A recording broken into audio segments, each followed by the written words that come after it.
और बुलेटिन की शुरुआत करते हैं आज की बड़ी और अहम खबर के साथ। G20 के बैनर तले आज लेह लद्दाख और Y20 प्रेस समिट का दूसरा दिन है।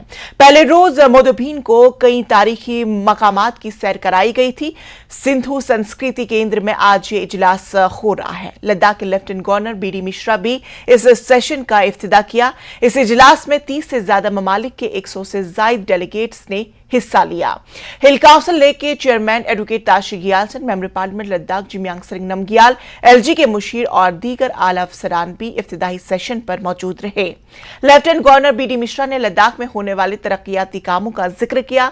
उन्होंने मोदी हुकूमत की कई हुसूलियाबियों और प्रोग्रामों का भी जिक्र किया। माहौलियात समेत मुख्तलिफ शोबों में किए जाने वाले कामों का भी खुसूसी जिक्र किया गया।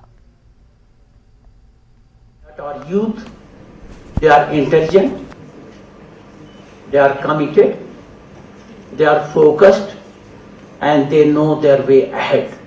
And I'm very positive that each and every one, the youth here who have come as delegates, they are the future leaders of the country because they have potential in them. Homestay, boosting the village economy. See the beautiful homestay atmosphere here, the provisions. Promoting homestay in Ladakh is a unique initiative. Homestays are not only providing a memorable experience for travelers, but have also helped economically the local families. Incredible apricot blossom. Ladakh's apricot blossom is an ever memorable sight with its white flowers covering the entire landscape in early spring. It not only adds to the scenic beauty of the region but also plays a vital role in the local economy as apricot is our major cash crop. Unfortunately, the blossoms are now over. Otherwise, you would have enjoyed the visual extravaganza of your heart's content. Hanle, India's first dark sky sanctuary, a lifetime experience, a center for astro tourism in Ladakh. Hanle dark sky sanctuary in Ladakh is the first dark sky sanctuary of India. It preserves the pristine night sky of the region with some of the clearest and darkest skies in the world. The sanctuary not only showcases Ladakh's dedication to sustainable tourism and preserving its natural heritage, but also helps. LG Manoj Sinha ने श्रीनगर में मुनक्किद इंसानी smuggling से मुतालिक आगाही programme में हिस्सा लिया। मनोज सिन्हा ने अपने खिताब में कहा कि हमें बतौर मुआशरा इंसानी स्मगलिंग के चैलेंज से एक होकर लड़ना होगा। इसके लिए आगाही और रोकथाम भी जरूरी है। LG ने कहा कि तमाम अजला में इंसदादी इंसानी स्मगलिंग सेल कायम किए जाएंगे। 11 अजला में ये सेल पहले से ही मौजूद है। उन्होंने कहा कि जम्मू कश्मीर में स्मगलिंग मुल्क के दीगर हिस्सों से कम है, लेकिन हम मुतमईन नहीं हो सकते। इस मौके पर चीफ सेक्रेटरी अरुण कुमार मेहता ने कहा कि NCRB की आदत-ओ-शुमार के मुताबिक जम्मू कश्मीर में इंसानी स्मगलिंग में 15% इजाफा हुआ है। आज के तेजी से बदलते विश्व में ह्यूमन ट्रैफिकिंग कोई छोटी मोटी नहीं बल्कि एक असाधारण चुनौती मानी जा सकती है। ऐसा घिनौना अपराध जिसमें राष्ट्रीय तथा अंतर्राष्ट्रीय अपराधी नेटवर्क क्रिमिनल नेटवर्क ये दोनों इसके हिस्से बन चुके हैं। विश्व भर में लाखों मासूम हर साल इस अपराध का दंश झेल रहे हैं। आज भी विशेष रूप से समाज के कमजोर वर्ग, बच्चे, महिलाएं, प्रवासी, शरणार्थी और विस्थापित वर्ग ह्यूमन ट्रैफिकिंग के दृष्टिकोण से विशेष रूप से असुरक्षित है। ये सच्चाई है कि ह्यूमन ट्रैफिकिंग सीधे तौर पर सामाजिक आर्थिक विकास से जुड़ा हुआ है, लेकिन ये सिर्फ किसी कमजोर एवं गरीब क्षेत्र तक सीमित नहीं रह गया है। इसलिए ह्यूमन ट्रैफिकिंग इन्वेस्टिगेशन से जुड़े एक्सपर्ट लॉ इन्फोर्समेंट ऑफिसर्स इस बात पर बल देते हैं कि इसकी ओरिजिन, ट्रांजिट और डेस्टिनेशन तीनों की विवेचना आवश्यक है ताकि इस आपराधिक नेटवर्क पर नियंत्रण पाया जा सके। गुज़श्ता रात हुई बारिशों की वजह से जिला पुलवामा के कवायल इलाके का निचला हिस्सा ज़र आब आ गया। बारिशों के बाद नाला लाट में पानी का बहाव बढ़ जाने से कवायल इलाके के खेत और मेवा बागात के अलावा अवंतीपुरा पुलवामा राबता सड़क पर भी पानी जमा हो गया है। मकामी लोगों ने इल्जाम आयद किया है कि लार नाला पर छतरीपुरा इलाके में कुछ अफराद ने नाजायज कब्जा किया है, जिसकी वजह से नाले के पानी को एक तरफ मोड़ दिया गया है, जिससे बारिशों से अक्सर कवायल के नशेबी इलाकों में सैलाब सूरत हाल पैदा हो जाती है और खड़ी फसलों को काफी नुकसान होता है।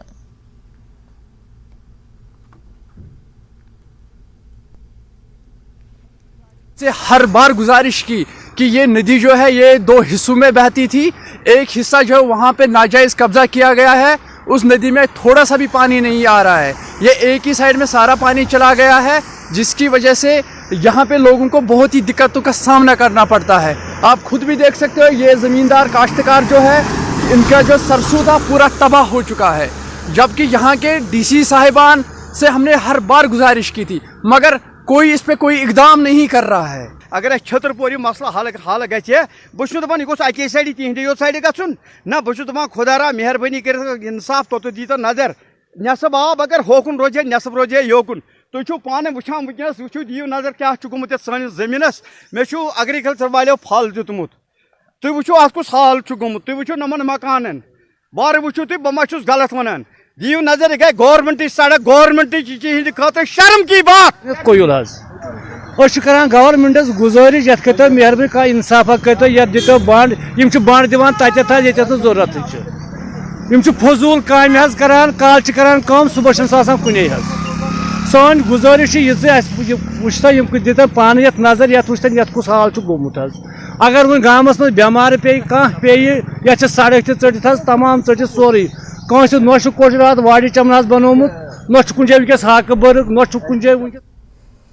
जिला किश्तवाड़ के कुरिया गांव में मूसलाधार बारिश की वजह से मिट्टी के तोदे गिरने से रिहायशी मकान जमीन बोस हो गया। इस हादसे में एक नौजवान की मौत हो गई। बताया जा रहा है कि इस घर में एक ही खानदान के 5 अफराद मौजूद थे।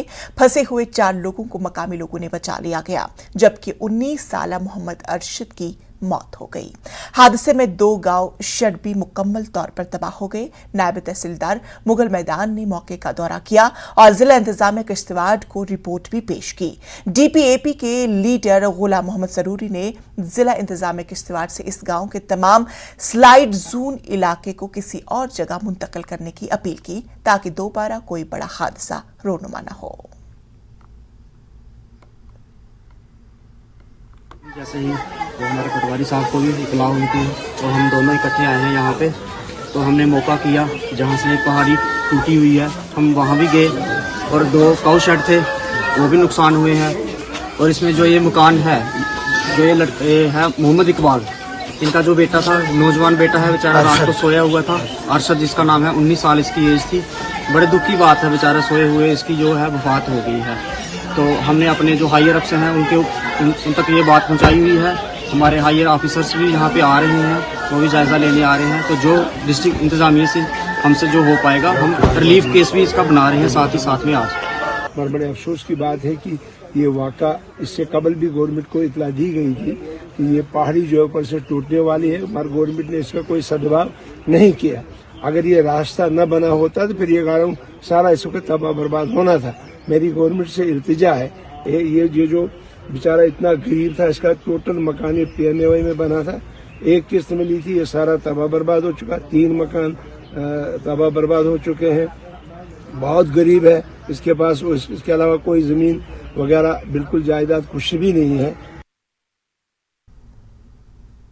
बीती रात जिला राजौरी में धनवान बदिया गांव में तेंदुए ने हमला कर दिया। तेंदुए ने गांव के एक खानाबदोश खानदान के भेड़ बकरियों पर हमला कर दिया। इस हमले में 30 भेड़ हलाक और 10 बकरियां और भेड़ जख्मी हुए। बताया जा रहा है कि MH शफी के मवेशियों के शेड में तेंदुआ घुसकर दहशत मचा दिया है।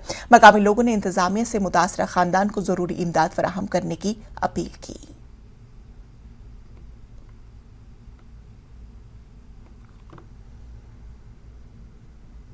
दनमा के बड़िया इलाका में बीती रात एक दर्दनाक हादसा हुआ। ये हादसा तब हुआ जब एक जंगली जानवर ने भेड़ बकरियों को अपना निशाना बनाया और 30 से करीब जो भेड़ बकरियां हैं वो उनकी जान जो है वो चली गई। इस वक्त मैं उसी गांव में मौजूद हूं। मेरे साथ गांव के सरपंच हैं और उन इलाका के तमाम लोग हैं जो इस वक्त गमज़दा हैं। बड़ा नुकसान जो है यहाँ के रहने वाले एक व्यक्ति का हुआ है। सरपंच साहब, कब हुआ ये हादसा, क्या कहेंगे? क्या रात को हुआ है सर? सुबह 7:30-8 बजे का टाइम था। मुझे भाई शफी ने फ़ोन किया कि सरपंच साहब कहाँ पे हो? मैं सर मैं है यहाँ पे। मैं मौके पे आया। 25-30 बकरी है इनकी। कुछ तो 10-11 तो जख्मी थी, बाकी और मेरे हिसाब से 18-19 ऑन स्पॉट मरी हुई थी। मैंने आन के मौका देखा और शीब वालों को फ़ोन किया। शीब वालों को कहा मैं भाई बाकी तो चलो जो डेथ हो गई है उनका कुछ नहीं हो सकता, लेकिन जो बची हैं उनका आप आओ, इनका ट्रीटमेंट करो, चलो इन गरीब की कोई ना कोई, क्योंकि इन्हें श्रीनगर में जाना था। कल का दिन था। इन्होंने मेरे हिसाब से शुक्रवार जो इन ममदन बरादरी का एक बहुत अच्छा दिन होता है, इन्होंने कल निकलना था, लेकिन इन बेचारे बकरवाल गुजर इन्हों पे आसरा है, भेड़ बकरियों पे। इन्हें श्रीनगर जाना था मेरे हिसाब से। अब क्या लेके जाएंगे? मेरी पूरी जो डी साहब से रिक्वेस्ट है, मैंने जो शीब वालों का जो 101 नंबर 94 191 लास्ट 101 नंबर है, मैंने उनको सुबह का 3 बार फ़ोन किया। वो बोलने लगे कि रात का, अगर वो टाइम पे आ जाते, मेरे हिसाब से 8 और 10 बकरी हैं इनकी बच जाती, ट्रीटमेंट होता। हम आया सुबह, रात को बकरी अंदर रोकी बाड़ा में, सुबह आया था अगे माल मरे हुए थे। हमने कोई देखे नहीं जानवर कौन थो, कोई पता नहीं। तो सुबह ये 19 मार गई है मौका पर, तो 11-12 14 जख्मी हैं। 14 जख्मी हैं। हाँ, कितना नुकसान हुआ? नुकसान बड़ो चौथी होगी सर, सारी होगी चौथरी। जो मर गई वो तो मर गई थी, लेकिन अगर डिपार्टमेंट का जल्दी से जल्दी अगर कोई आदमी पहुंच जाता है, कम से कम 10-15 ये जो बाद में मरी है ये नहीं मरती थी। तो हम ये अपील करते हैं जनाब DC साहब से कि इनके साथ इंसाफ किया जाए। मालिक की तरफ से जो हुआ वो तो हो गया, हर आदमी को मानना पड़ेगा, लेकिन अब वो भी हमारे इलाके के ज़िला राजौरी के ज़िम्मेदार हैं, तो इन गरीबों की मदद की जाए। अब ये ज़िला प्रशासन से गुहार लगा रहे हैं कि जल्द से जल्द कंपनसेशन जो है वो दी जाए ताकि इस नुकसान की भरपाई जो है वो हो जाए। न्यूज़ 18 के लिए राजौरी से मैं शक्ति शर्मा। तो नाज़रीन, खबरों का सिलसिला जारी रहेगा, लेकिन फिलहाल रुकेंगे यहाँ पर एक छोटे से वक्फे के लिए।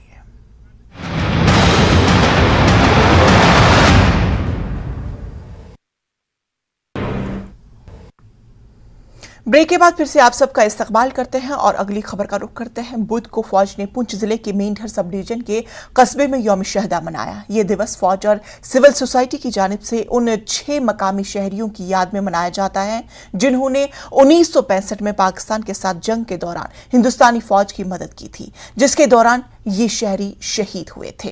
फौज की मकामी राष्ट्रीय राइफल्स के कमांडिंग ऑफिसर के साथ दीगर इंतजामिया और मकामी लोगों ने खराज अकीदत पेश किया और उन्हें याद किया। इस मौके पर पुंछ में हाल ही में शहीद हुए फौज के 5 जवानों को भी खराज अकीदत पेश किया गया।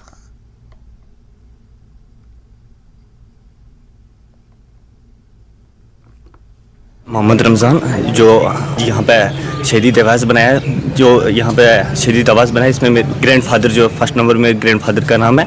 और हर साल 26 अप्रैल को इंडियन आर्मी जो है यहाँ पे दिन बनाती है। मैं इंडियन आर्मी का बहुत बहुत शुक्रगुजार हूँ और मेंढर के एडमिनिस्ट्रेशन का शुक्रगुजार हूँ। यहाँ पे SDM साहब आए, आर्मी कर्नल साहब आए, यहाँ पे बहुत सारे अफसरान आए और मैं सबका शुक्रगुजार हूँ। यहाँ पे बहुत बड़ा प्रोग्राम होता था। इस बार जो हमारे इंडियन आर्मी के 5 जवान जो शहीद हो चुके हैं, आपको पता है, उसकी वजह से हम बहुत दुख है सबको, और जो प्रोग्राम फिर भी अच्छा बनाया गया है। मैं आप इंडियन आर्मी का बहुत बहुत शुक्रगुजार हूँ। आज सर ये जो प्रोग्राम आज आर्मी वाले बना रहे हैं, ये शहीदी दिवस बना रहे हैं, जो हमारे शहीद हुए थे 1965 में जो ये फ़ौज के साथ क्या न कि कंधे के साथ कंधा मिलाकर फ़ौज की मदद करते थे। और वो क्या किया कि उस वक्त उन पाकिस्तानियों ने इनको मार दिया था। तो उन्हीं की याद में ये हर साल बनाया जा रहा है। लेकिन ये जो इस बार बनाया जा रहा है ये किसी शोक के हालात में मनाया जा रहा है। जो हमारे 5 जवान शहीद हुए हैं, इस तरह सादगी के साथ ये प्रोग्राम आज मनाया जा रहा है। शहीदी दिवस जो है ये हर साल हमारी भारतीय सेना के द्वारा मनाया जाता है और बड़े धूमधाम के साथ मनाया जाता है। ये मनाया इसलिए जाता है क्योंकि जो हमारे यहाँ के जो लोग थे उनने अपनी मुल्क के लिए जो है वो कुर्बानियाँ दी, अपनी जानें दी। इसलिए उनको याद करते हुए जो भारतीय फ़ौज है उनको सलामी देती है। इस साल इस प्रोग्राम को जो है वो थोड़ा सा हमने कम किया, वो खुद किया क्योंकि एक शोक जो है वो पूरे हिंदुस्तान में, पूरे जम्मू कश्मीर में जो है वो बरपा है क्योंकि हमारे जो भारतीय सेना के जो 5 जवान हैं वो शहीद हो गए। तो इंशाअल्लाह अगली बार हम कोशिश करेंगे कि जिस तरीके से हम पुराने रीति रिवाज से ये दिन मनाते थे वो उसी तरीके से मनाएंगे। लेकिन इस बार हम भारतीय सेना के साथ जो है उनके शोक में जो है वो बिल्कुल शामिल हैं। बॉर्डर रोड ऑर्गेनाइजेशन के 64वीं यौम तासीस के मौके पर और कौमी तामीर में BRO कर्मियों की कुर्बानियों और शराकत को याद करने के लिए 10 अप्रैल से 7 मई तक एकता और श्रद्धांजलि अभियान का इनेकाद किया जा रहा है। ये मुहिम मुख्तलिफ मकामात से होते हुए BRO स्कूल पुणे में इख्तिताम पजीर होगी। ये काफिला 25 अप्रैल को पद्म पहुंचा, जहां टीम का पुरजोश इस्तकबाल किया गया। उन्हें जंस्कार, चंद्रा और भागा नदियों के पानी के साथ नेरक, पद्म और शंकोला की मिट्टी सौंपी गई। 27 अप्रैल की सुबह रैली को स्कूल के बच्चों, साबिक फौजियों, सिविल इंतजामिया के अफसरान और समाज के मुख्तलिफ शोबों से ताल्लुक रखने वाले लोगों ने रवाना किया।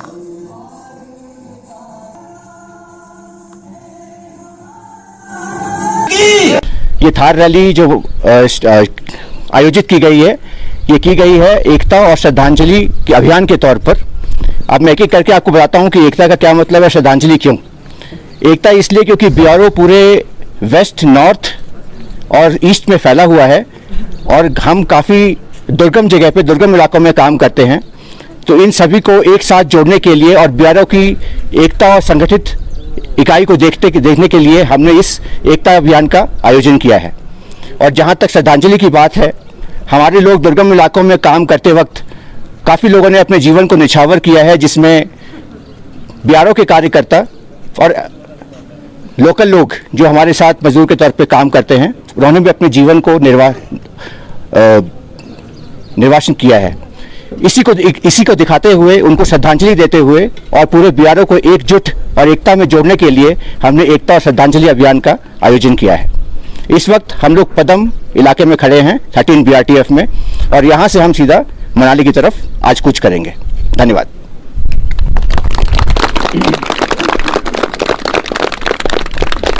क्या कहना चाहेंगे कि आप पहली बार ज़ंस्कार पहुंचे, सर ज़ंस्कार आपको कैसा लगा? ज़ंस्कार देखिए इलाका बहुत ही अच्छा है, लेकिन काफ़ी चिलिंग इफेक्ट है यहाँ पर, और यहाँ पर रहना काफ़ी इतना आसान नहीं है। लोगों को अपने स्वास्थ्य का ध्यान रखना पड़ता है, और स्वास्थ्य के साथ साथ जो कार्य करना पड़ता है, कंस्ट्रक्शन का, रोड वर्क का, बिल्डिंग का, इसमें काफ़ी हमें ध्यान रखना पड़ता है। ये अमूमन तौर पर जो नॉर्मल जीवन में हम लोग अपने कंस्ट्रक्शन को करते हैं वो इतना आसान नहीं है यहाँ पर, लेकिन अपने आप को संभाल के रखते हुए पूरे काम को अंजाम देना, पहाड़ों के ऊपर बर्फ़ को साफ़ करना और इक्विपमेंट के साथ साथ अपने काम और अपने स्वास्थ्य का ध्यान रखना बहुत ज़रूरी है। ज़ंस्कार, मैं यहाँ पे एक स्कूल में भी गया था जहाँ पर हमने छोटा सा इंटरेक्शन किया बच्चों के साथ, उनसे मिलकर बहुत अच्छा लगा, और ये जानने की काफ़ी हमें खुशी मिली जान करके कि बच्चे काफ़ी उत्साहित हैं, वो आर्मी को भी ज्वाइन करना चाहते हैं, और यहाँ के BRO से काफ़ी खुश है वो लोग। फौज की 25 राष्ट्रीय राइफल्स ने जिला पुंछ के तहसील हेडक्वार्टर मंडी में वाक़ सब डिस्ट्रिक्ट अस्पताल में मुफ्त TB कैंप मुनाकिद किया। बताया गया है कि सब डिस्ट्रिक्ट अस्पताल में तवील अरसे से डॉक्टरों की कमी थी। फौज की जानिब से महाराष्ट्र लाए गए माहिर डॉक्टर्स ने मरीजों की तशखीस की और लोगों में मुफ्त अद्वियात तकसीम की। लोगों ने फौज से इजहार तशक्कुर किया और 2-4 महीनों में एक बार मेडिकल कैंप मुनाकिद करने की अपील की।